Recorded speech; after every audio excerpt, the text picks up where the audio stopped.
Hey everyone, how's it going? Welcome back to another weekly trade recap video from me.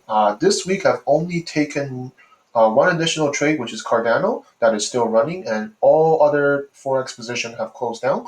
So let's take a look into them, whether the results of these trade and what is my thoughts on the current running position of Cardano. So if we look at Cardano all the way from here, that we have seen this massive bullish push to the upside. I was able to get involved for a position here, and I knew that after I started seeing this consolidation, that there's going to be a deeper, bigger continuation correction to correct this previous bullish move, and we're likely to get another potential opportunity to get involved in the market. So I was looking at the price to either finish a continuation correction that is forming. There's a few ways that it could finish, and I was waiting to see either we're going to push up out of this correction and continue going up, or we're going to make one more move to the downside, something like this, to the downside, to the bottom of that correction, and then still having that massive bullish push. And as the price formed this kind of inverse head and shoulder, that to me already was a very good sign. I like how there is double bottom here. There is a strong impulse to upside, continuation correction. The price impulse out above this previous high, pretty much impulse out of this higher time frame correction. And I was looking for a continuation correction here on the lower time frame to get involved. And at the time when I was looking at the trade, I like how price formed a push to the upside. There is a continuation correction. It had to move to the downside just before to resume the bullish move up right after that. So I really like how there is an overall corrective kind of phrase, even though this bearish push down is pretty impulsive, but it's really quickly recovered by a bullish impulse. So to me, this is still a correction nevertheless in terms of continuation kind of price action. So I opened with the entry order just above this area and a very good stop loss, with a very wide stop loss, so to speak. I have about 0.16 as a stop loss just below this previous bearish push. I want to make sure that if the price is going to consolidate or correct or whatever it's going to do, I want to give enough room for the price to correct.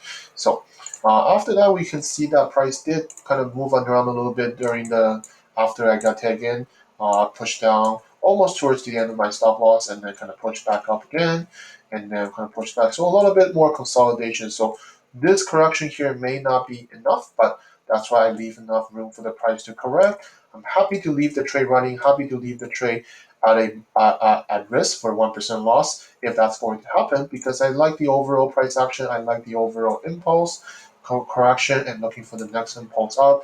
I like how there is a little bit of consolidation here. It's giving me a good sign that if we just start consolidating here a little bit longer, we're likely to just get another impulse correction, impulse up, and that becomes that higher time frame impulsive move.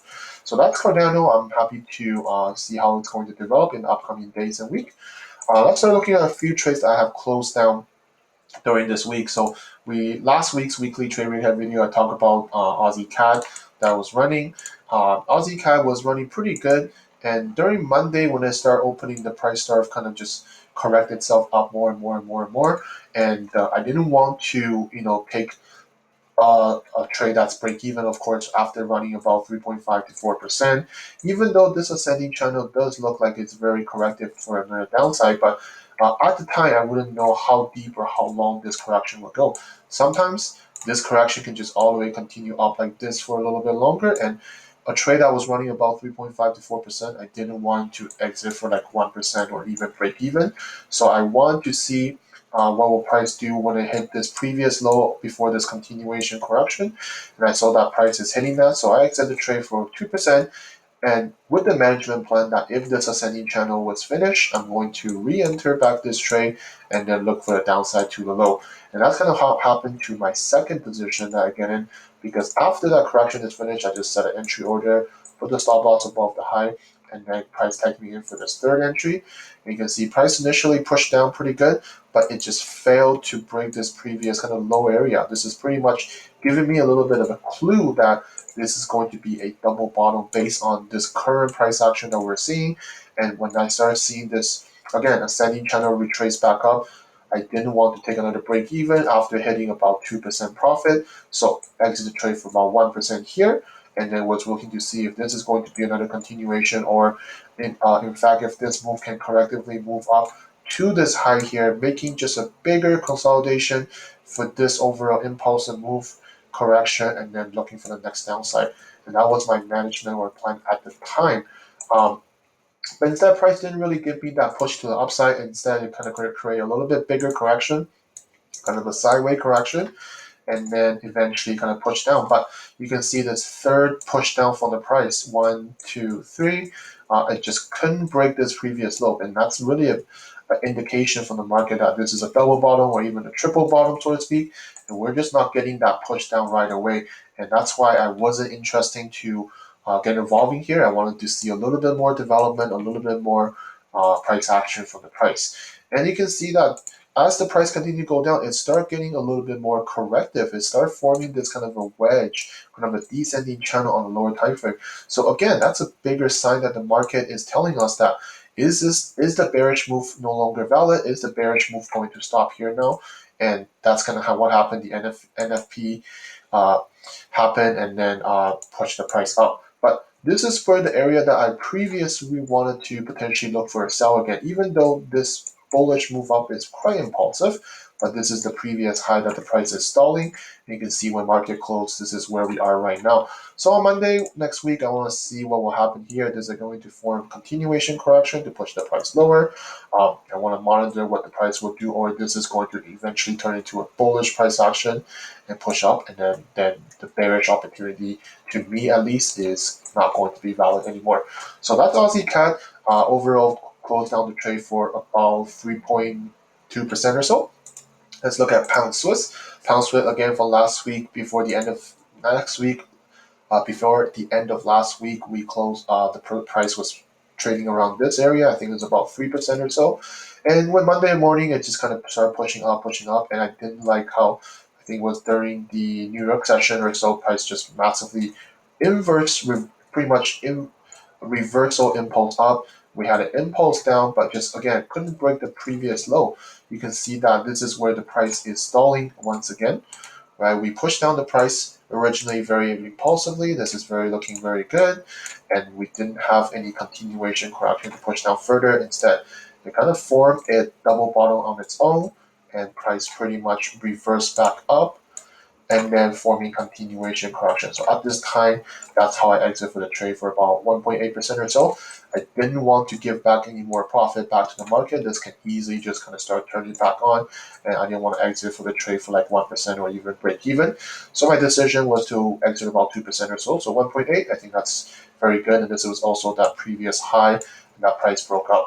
And afterwards, price continued to kind of just develop a little bit, and then all these bit of the price action, it's not something I like, and eventually it forms like a bigger correction, and then we see a potential drop down from the price. This still gives me a little bit of bearish kind of price action. I do like how we have a little bit of more bearish price action after we push up initially like so, like this, and that this pretty much forms another correction. But again, we're just kind of stalling in this new low now, right? This is a new low that the price is stalling, and I really just want to see a little bit more development. Same thing with Aussie CAD. Even though the higher time frame bearish kind of price action is still valid, still like impulse correction, we can still push down further. I'm not really liking the overall price action here. It looks like we're stalling here once again. We don't know if we can just continue break down and continue lower, or this is going to form into more of a bullish reversal. So I'll keep an eye on this for next week, but so far this still pretty happy with the result overall. Closed down for about 1.8%, and like I said, we can't be result oriented, right? At this time, at this given stage, when I close position, the bearish price action is no longer there. The bearish momentum wasn't there. And even if I was to hold to this position, my stop loss would be at break even of 1%, and I would have probably get tagged out anyways. So that's how I see on the trade. And overall, like I said, very pleased with the result. And let's take a look at Kiwi Yen now. So Kiwi Yen, again, last week I was running about 2% or so. I think it was around here. And Monday morning when we start seeing this kind of corrective structure pushing up. And same kind of risk management plan is I move my stop loss down to about 0.5, just below this low of the correction where I enter. And price just eventually form a deeper correction and just take me out barely here. But my plan at the time, very similar like Aussie CAD, where I plan to enter back in, is the same as Kiwi Yen. if I was to get tagged out here, but if this continuation correction was to complete, I'm very happy to enter back into a position, which is kind of what I get. So there's a second opportunity that price pushed down, forming this correction, and then I up in with the entry order here, stop loss above the high, and price tagged me initially and pushed down quite a bit actually. And when I was up in the month on Tuesday morning, I think, and price was pushed down quite a bit. So I obviously moved my stop loss to break even. I was planning to secure a little bit more profit when this started reverse back up. I was mentioning this in my Telegram that I wanted to see if price is going to form continuation here and push up. If that's so, I'm going to probably secure 0.5 to 1%. But I didn't get a chance. This move up here was quite fast. I think this happened closer towards the end of the sessions on New York session or so. I think closer to the rollover time or after rollover time, and the push up was quite fast, and I couldn't adjust. So I ended up with just about break even or so. And I think that was fine. I think the most I could have probably got was another 0.5 or so. I did want to leave the price a little bit more room to correct if I was going to go down. And afterwards, you can see eventually the bearish price action is just no longer there anymore. It just kind of pushed up from the price, and then eventually leading to a more kind of a bullish price action. But now that price is right back up to this the previous high now, so we can potentially see this as a double top. So we'll kind of monitor to see if this is going to turn into more of a bearish kind of ascending channel reversal, and we could potentially still get another push down from the price. So don't discount this potential position yet. So overall, Kiwi Yen, I closed down for about 0.7% or so between the two trades. Like I said, the second trade, I probably could have got 0.5, so but sometimes that happens. I can only manage it to my best ability, and I don't drown about it too much. I don't really get upset about not securing profit or so, because the overall move that I was looking is that potential downside breakout and then continuation to the lows, right? So sometimes when you leave price room enough, it will hit to the overall price, then you can get a pretty decent profit. And sometimes if you choke the price a little bit, then the price may just touch your stop loss first and then still dropping, and you might lose out some profit. So make sure you have a good management approach, right? There's no right or wrong in this kind of scenario. Either you're going to do what I do, leave a little bit more room for the price to correct and then potentially lose out on some profit, or you're going to leave it pretty tight, not much room for the price to correct, and it might take you out before it resumes the bearish trend. So think about what makes sense to you, what kind of management style you prefer. Last trade I want to go over is euro dollar. So euro dollar, I entered this week, I believe, and then I exit this week pretty much within the same day. I was looking at the overall kind of ascending channel pushing the price up. This was the ascending channel I was looking at the time, and how there was this push up on the price and then reversal impulse down, and then a pullback kind of ascending channel to form that right shoulder of that reversal head and shoulder pattern. And I was looking at to see an entry here. I ultimately opt in with the entry order here, put the stop loss above the high. Initially, price tagged me in and then kind of formed a little bit of correction and pushed down more. I didn't like how price just broke this low at the time and then failed to push down lower. And this is similar like Aussie CAD and Kiwi Yen and Pound Swiss, where it just couldn't break the previous low. It pushed down and then pushed up once again and then start forming a little bit of kind of a pennant or kind of a reversal impulse followed by a continuation. I really didn't like that. And again, because I hit about 1.5% or so, I didn't want to take another break even. So I opted in with just exit the trade here, knowing that we could potentially get a bigger correction, a bigger right shoulder for the price to still drop down at the time when I was looking at. So I was looking at to see if this move may continue to push up to a high here, forming kind of a bigger correction that you can potentially see. A right shoulder here, a left shoulder, so potentially a bigger continuation correction to go down lower. So I was fine to exit the position first and then looking to see if the price will give me that potential reversal from here to go down lower. But as we can see, when the price continued to develop, we didn't get that. We pretty much get price to form almost like a reversal descending channel. So descending channel here, push up the price, and I was kind of monitoring to see what the price would do. And this is during I think it was around Friday during the NFP time, and then price just kind of bullish push up after the news event. So overall, again, very happy with the result. I didn't take a break even after hitting about 1.5%. So very pleased with you able to secure a little bit of profit and move on, right? So last kind of a small note is that I'm perfectly fine taking these positions and exiting for a little bit of profit if I don't see the original bearish momentum. I'm happy to just take profit or even break even and then plan myself for the next potential position if it's going to play up. Something like this, I'll be looking for a sell and then continuation or so.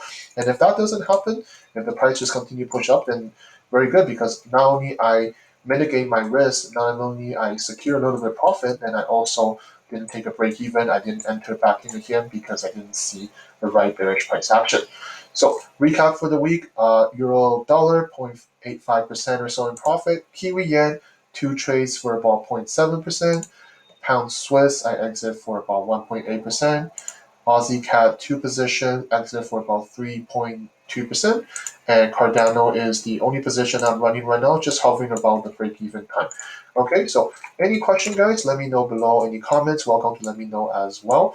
And hope to chat you guys all next time in my weekly trading outlook. All right, thank you very much and have a good weekend, everyone.